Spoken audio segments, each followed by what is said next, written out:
Welcome to the Tech Talks Daily Podcast, where you can learn and be inspired by real-world examples of how technology is transforming businesses and reshaping industries in a language everyone can understand. Here is your host, Neil C. Hughes. Welcome back to the Tech Talks Daily Podcast, where you're not going to find a new normal, but you will find a much more positive narrative as we explore how tech is helping businesses through one of the toughest times in our lifetime.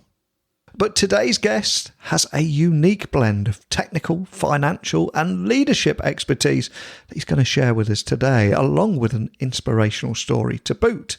And his name is Tom Shea, and he's a founder and architect of a cloud-based financial management platform called OneStream, which reached 130 million in revenue in 2019, reporting 50% revenue growth year over year, and an incredible 99% customer retention rate. But the CPM-finance platform also secured unicorn status following a $500 million investment from PE firm KKR and reaching that elusive $1 billion valuation. And they're also working with brands like UPS, Fruit of the Loom and Carlyle Group and so many more. But enough scene setting from me. Buckle up and hold on tight, because I'm going to beam your ears all the way to Detroit so we can speak with Tom Shea right now. So a massive warm welcome to the show, Tom. Can you tell the listeners a little about who you are and what you do? Hi, Neil. Thanks for having me on, first and foremost. And yes, my name is Tom Shea. I'm the CEO and co-founder of OneStream Software. And OneStream's really in the business of connecting to providing analytic software to the office of the CFO. And what I mean by that is, if you are a CFO of a large corporation, that's typically who we target. You are usually sitting on top of one or more ERP systems, and those ERP systems are recording data about your business on a daily basis. And at the end of the day, that data needs to be turned into information, and it needs to be enriched with financial intelligence in order to align to your financial statements, to help you do your financial planning, to provide insights and guidance into what's happening in your business. So our software really is that layer. In a lot of ways, it becomes a lens by which people view their ERP and turn their ERP data into information so that they can actually have actionable information. Now, the office of the CFO, as we all know, has had a lot of pressure on it over the number of years, where they've kind of transformed from the sort of the corporate cop. I spent 10 years in corporate finance, and the corporate cop was a role that was really coveted by the CFO. And what I mean by that is, they would be looking at audit and issues, and rather, not so much the strategic partner to the business that they are today. And that as that strategic partner, they want more and more information, more and more data, and they have higher demands on their time and on what's expected to be delivered from their group. And we really help and provide that system that can help the CFO stay connected to the organization and provide analytics across the entire spectrum of the business. And what fascinates me about your story is you are the original founder and architect of this cloud-based financial management platform, and your success is literally in the numbers with OneStream. But I'm curious, what put you on this path and what helped you get where you are today? Can you remember that moment of inspiration and what put you on this journey?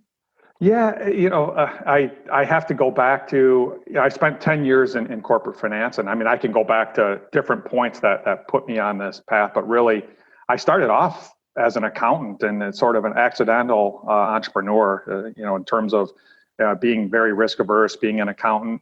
But I did have this passion that was always kind of my after hours activity, which was creating software. And I think what sort of enabled me to be able to become an entrepreneur, and in this space particularly, was the fact that I did do some hard time in corporate finance, worked for CFOs, created the journal entries, closed the books, did tax returns for large multinational businesses. So I really learned the problems that I would eventually be trying to solve as a software engineer. And all the while, I was sort of refining my passion for creating software and doing that along the same path, and they kind of converged around 1999 when I created my first company, which, not to be confused with OneStream, was called UpStream. And that was an opportunity for me to get in and really show that I could translate what I had learned in corporate finance into software that was meaningful for the office of the CFO. And that really began the journey, and in a lot of ways was sort of the index moment, if you will, where I met people that were very, very important to the future and actually enabled the creation of OneStream, which was founded in 2010, and really set me on that path to being able to pursue this and maybe achieve the next level, the things that we have that we're hopeful to achieve with OneStream. And here in 2020, for people hearing about OneStream for that very first time, can you tell the listeners a little bit more about the kind of problems that you're solving for businesses with your technology? I certainly, the way to think about the CPM, I alluded to this when I was describing a little bit about OneStream, what OneStream software is. Yeah. The office of the CFO, if you think about it, there's a constant, whether it's statutory requirement on them that, there's new regulations and new reporting requirements. There are pressure and planning. Think about the pandemic. You need to all of a sudden go from, well, maybe everybody did their financial plan last year. Let's take an example. And you got into January and you were looking at it and you're thinking, okay, we're excited. We're going to work towards achieving this plan. Then all of a sudden the COVID pandemic hits. And that entire plan, when you think of the amount of change that just happened in potentially in your business, no matter what kind of business you are, it was completely upside down. And all of a sudden there's this pressure to plan on a much more dynamic capability and also be able to measure yourself against your actuals. But you really needed to sit down and stop thinking in monthly increments and move that all the way back to daily increments because of the rate of change that was happening around the pandemic. Our software, if you have a piece of software like OneStream, you can pivot and you have the ability to take those original plans, increase the frequency with which you're adjusting and be more agile as a business and still keep all that information aligned to your overall corporate standards. Because one of the big challenges for the types of companies that we sell to, you think of some of the biggest, most well-known brand names, they have it's a logistical nightmare just to produce financial statements. If you think about it, if large companies typically get that way by acquisition, it's rare that you have just a company that just grows organically and they have this really thoughtful process on how their systems evolve. What happens is they acquire 1, 2, 3 businesses and they end up with, in some cases, it's hard to believe, but hundreds of different ERP systems. So think about that challenge of a global business that has 100 different financial systems through acquisition, and they have to, within a couple of days at the end of the month, compile that information into a valid, auditable set of financial statements across all currencies, across all languages. It's a really big challenge. Now, take your planning on top of that as well. You're managing businesses with thousands of legal entities, and this really becomes a massive challenge. And so our product is really that layer that allows a company to rationalize this and lets these pieces work together, from your financial reporting, your financial planning, your strategic planning, your account reconciliations, and all the different types of software and the different types of information gathering requirements that the CFO has.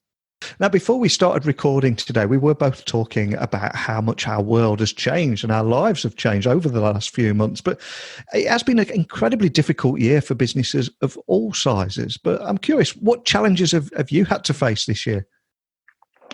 Well, I think like every business, when this challenge came, I think every CEO on the planet, originally, the first thing that you think about is capital. Okay, how long there was so much unknown. So the very first thing you think about is, well, let's start coming up with some scenarios and let's go with some worst cases. So you kind of think of that as a challenge regarding the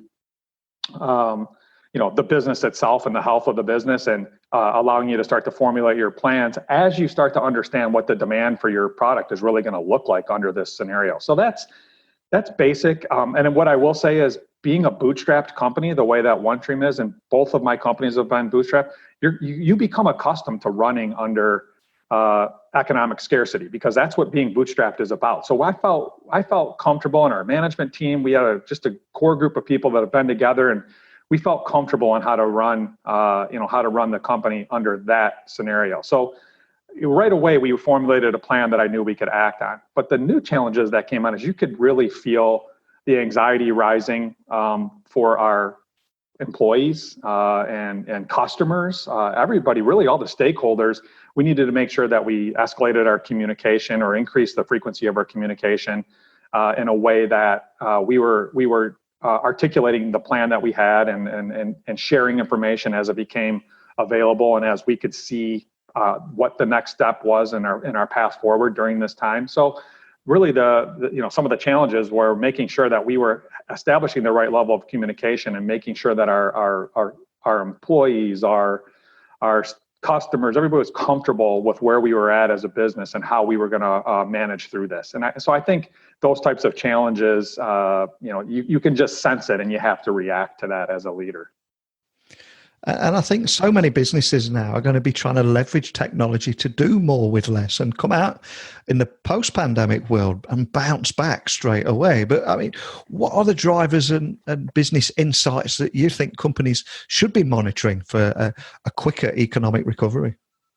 Well, as I was saying, I was describing the complexities around gathering information and, what our customers are looking for. The one thing that I can say that is unanimous across, all businesses, all customers, OneStream included, is your demand for higher frequency information skyrocketed in the pandemic. And what I mean by that is I needed to see what sales and the sales pipeline and the forecast looked like daily, not at the end of the month or more, where I could just stay back and let our sales team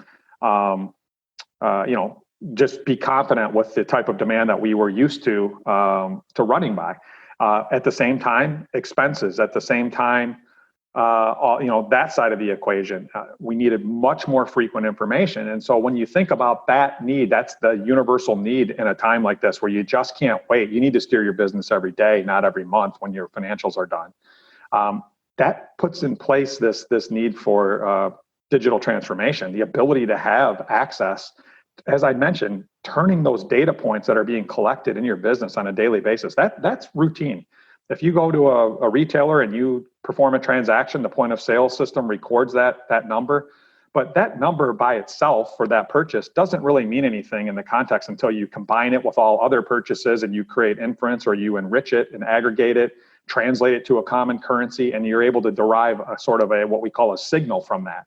That's something that I see, and this isn't new, but it really became a pressure point during this pandemic where companies are starting to realize, wait a minute, I can't run if I can't get this information quicker. And so that's an area where we're well positioned to kind of serve our customers in that way and help them along that journey to get to a more high frequency value proposition where they're getting financial insight information faster. And it really is such a delicate balancing act right now. So especially when restarting hiring in a post-pandemic economy, do you have any tips on how to get that fine balance between need and revenue? Because it's incredibly hard to achieve, isn't it? It really is. And it goes all the way back to the plan that I articulated. Yeah. So when I talked about at the very beginning, we said it's capital first. How do we look for capital? And then, really it was a 4-step plan. And because you're asking about the 4th step now, so I'll kind of walk you through that plan a little bit. Once we said, yeah, we're fine, this is where we think we're going to be in capital, these are the adjustments we think we're going to want to make. We kind of lined up our scenarios where we thought we would be. And then we kind of went into a pandemic, what I'll call pandemic monitoring phase, which was cyclical, where we were monitoring healthcare capacity, monitoring case rates, and monitoring all the key statistics about the pandemic that were going to tell us, when was it safe to start thinking about transitioning back to a growth pattern. But then the final piece of that, step 4, as you continue that monitoring, is what does the demand look like? What does it look like for our product in the sense of micro? How are we relative to our competitors? Are we still getting invited to appointments? How does that look? And then the most important piece of that is, even if we're adding appointments and we're adding demonstrations and adding to our funnel, are we closing at the same expectations, or what does the new close rate look like under the pandemic? And what I'm getting to here is the final piece before you can transition is really predictable demand. And going back to my comments on being bootstrapped, we were completely bootstrapped, grew the company through operating cash flow. So as I mentioned, we're really familiar with how do you run a business in a way that you can grow it and you can kind of fuel your own growth. So and the number one characteristic that you use to manage that is obviously you're concerned about cash flow, but if you want to grow a business under those circumstances, you have to have predictable demand.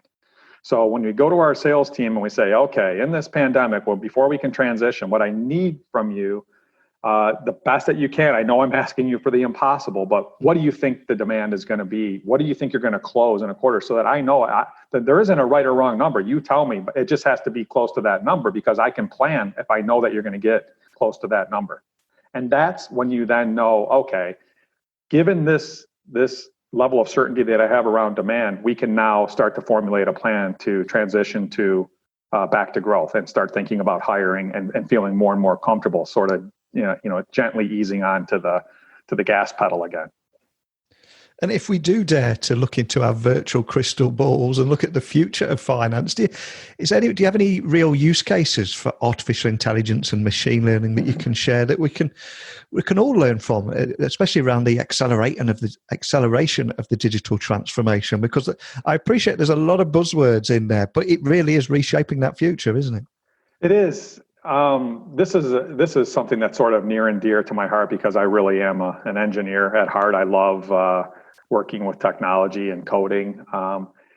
ML, we've been integrating with different ML technologies for a number of years, and it's one of those things that had a really strong hype cycle, if you will, a lot of buzzwords. It has a lot of potential, but it also requires a lot of expensive skills, I guess, is the way you want to think about it. You think about data science and you think about building ML. In the case of CPM, or the type of software that we sell, there's a definitely strong application for machine learning, artificial intelligence in our space. The thing is, you need to make sure that it has to be tailored towards each different business that you sell to. It's very difficult in ML terms to talk about what's called generalization. It's hard to write a single solution and say this will work for all different types of customers, industries, products, product lines, regions. You think about the complexity that goes into building a model. So the opportunity that I see happening and that our data scientists are working on at the moment is what we really term it as applied machine learning. And what that is more of a process that takes you through.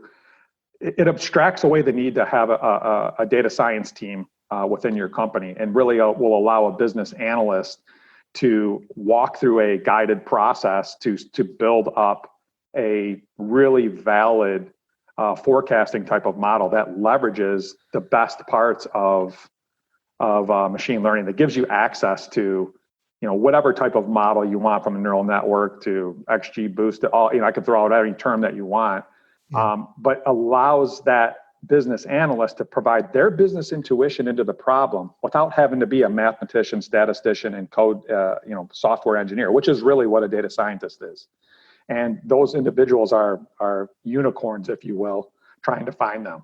The real challenge here for business, and what we thought our original thesis was on this type of solution, was that our customers were going to be developing data science teams, and that we would just integrate with whatever their choice of data science engine was. Well, it's really come down to that those people are so difficult to find that we really needed to automate and create this applied machine learning process. So I see the opportunity with realistic approaches as these applied machine learning solutions come online.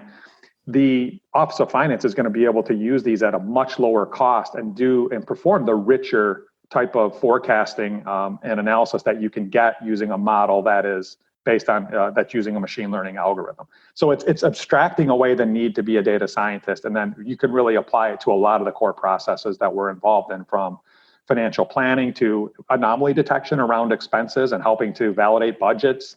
Those are all the types of things that would be very useful inside of our customer base, but we just have to lower the cost so that they're not having to develop these data science teams that are really drawn, and you're competing with Google, Apple, anybody that is involved in, so say self-driving cars. I mean, there's a really high demand for these individuals that can write this type of solution. And something I think it is incredibly important to highlight is that you guys have also secured unicorn status following a $500 million investment from PE firm KKR. And of course, that $1 billion valuation, and linked with brands like UPS, Fruit of Loom, and the Carlyle Group. So can you tell me more about competing with industry giants and why OneStream has its eyes set on an IPO now? Definitely. As you can imagine, it's a pretty daunting task to convince, to look at your friends and look at your business partners when you're founding and say, let's go compete with SAP and Oracle, right? Yeah. I mean, two big, well-established firms.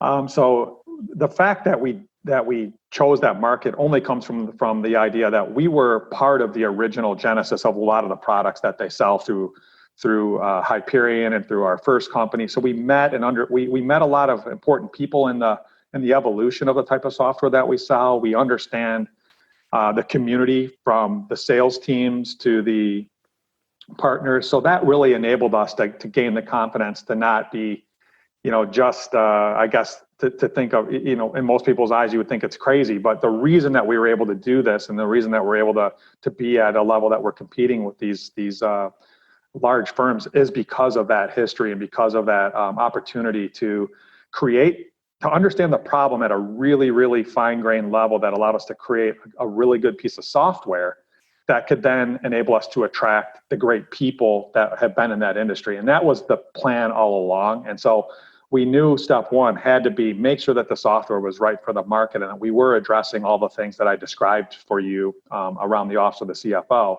We then knew if we had that, step two would be our ability to go ahead and we would be able to attract the people that were driving the deployment of the status quo software, the sales of it, and we could attract the best people to our team. And that's really something that we're proud of and we've been able to do, is get these domain experts. So as we sort of proved ourselves and moved along that spectrum, we set a goal for ourselves basically and said, let's make sure that we go out and build the company one successful customer at a time. And as we reach, a point of scale of, call it near 100 million, we knew that we were going to have to reassess. So we did that without ever using a dollar of financing or without ever taking a dollar of investment, built ourselves up to about a $100 million company. And at that point we said, well, we're going to have to kick this goalpost way down the field and think about how we become a $500 million business. And at that point we knew it's rare that a company could go from sort of bootstrap all the way to IPO or to that truly respected global brand without a partner that understands the capital markets, that can help us think more strategically instead of shorter increments in the way that we are running the business, to think further ahead and provide that confidence to think further ahead. And that's all what went into the thesis around attracting such a prestigious firm as KKR to be our partner and walk us through that. Love that. And I appreciate you're incredibly busy at the moment and probably can't share too much about the future and your future plans, but is there anything else you can share about the road ahead, and leave us with any teasers about what's going on at OneStream in the near future? Yeah, I mean, for OneStream, the main focus for OneStream has always been to just keep your head down and make sure that you're delivering success and refining the product and you're getting better every day. As far as the things that we're working on and that we're most excited about is, you'll hear, if you look at our marketing materials, you look at our business, you're going to always hear this platform. That's the way we think of our businesses. We've created this really valuable platform, as I mentioned, that connects to the office of the CFO, and it has an app store, sort of like your smartphone. And so the opportunity for us is really endless. And so as we speak about ML, back to that conversation, we have new applications coming out in our marketplace around applied machine learning. There's one we're very excited about that's called Sensible ML, and that's our ability to act upon what we see as a market need, which is a guided solution that doesn't require data scientists, that puts the power back in the hands of the business analysts. That's the kind of value that we can bring to the market on a continuous basis because of this platform and marketplace concept. And so we're really, really excited. It's sort of endless. And as our platform matures, the more mature that is, and just like you think about your smartphone maturing, right? The camera keeps getting a little better, your navigation works a little better over time, but you still know how to use it fundamentally. It's the same platform. But then the apps that are built on top of it that can utilize those services that are built into that smartphone, it makes those apps better. Well, that's the cycle that we're in right now. We keep refining our platform, and we're able to add richer and more interesting content and value to our stakeholders through the marketplace. And that really is the continuous future for us. And we're excited because the more mature that platform gets, the faster we can add content, the more scale we get as a business, the more apps we can be working on at the same time, or the more features we can work on. So we're just gaining momentum and really excited about this march to becoming a global brand. Fantastic. Well, thank you so much for taking the time to join me today. But before I do let you go, for anyone that wants to continue the conversation we started today, or just find out more information about what you're doing at OneStream, what's the best way of doing that? Can you point them in the right direction? Yeah, definitely. OneStreamSoftware.com to our website is also is a great place to start. But LinkedIn is a really we have groups on LinkedIn as well, and we're really big users of that platform. And so both myself and the entire executive team, as well as the company, are going to be out there, and you're going to hear a lot about what we're doing and a lot of the exciting webcasts, webinars, and things that we're doing through LinkedIn. So I would definitely encourage anyone that's interested to hear about OneStream to go use that tool. Well, yesterday's recession news was probably no surprise for so many financial leaders and companies that have all been impacted by this unprecedented decline in employment and production over the past few months. But I think we're now going into solution mode. And as that recovery begins, what I love about what you're doing at OneStream here is this unique blend of technical, financial, and leadership expertise, which is what we all need right now. But more than anything, just a big thank you for taking the time to share that story with me today. Oh, thank you very much, Neil. It's been great talking to you, and I look forward to coming over to the UK and kind of getting back on a plane in the near future. So hopefully we can all get back to normal soon. Absolutely. I'll have a pint of Boddingtons in Manchester with you. Oh, perfect. Sounds great. So a big thank you to Tom today for talking about a number of leadership, financial and technical topics, including the drivers and business insights that companies need to be monitoring for economic recovery, and how restarting hiring in a post-pandemic economy needs to find that right balance between need and revenue. And when it comes to competing with industry giants, also it was great hearing why OneStream had reached that $1 billion valuation and now got its sights set on that IPO. And yes, artificial intelligence and machine learning and digital transformation are overused buzzwords. But when talking about the future of finance, that's why it was so important to hear about real-world use cases. So a big thank you to Tom for coming on here and sharing some of those insights today. But I'm conscious everybody listening all over the world are armed with your own unique insights and expertise and experiences. So rather than just keeping them in your head as you travel to work or whatever it is you're doing when you listen to this podcast, I want to get those ideas out of your head and onto this show too. So please email me, techblogwriter@outlook.com. My website is techblogwriter.co.uk, and you can get me on LinkedIn, Twitter, all the usual social channels by looking for me at Neil C. Hughes. So I'm going to be following OneStream's journey incredibly closely and cheering them on to that IPO, but I'm afraid we've reached the end of this episode and time to prepare for another one. So a big thank you for listening, and until next time, don't be a stranger. Thank you for listening to the Tech Talks Daily Podcast with Neil C. Hughes. Remember, technology works best when it brings people together.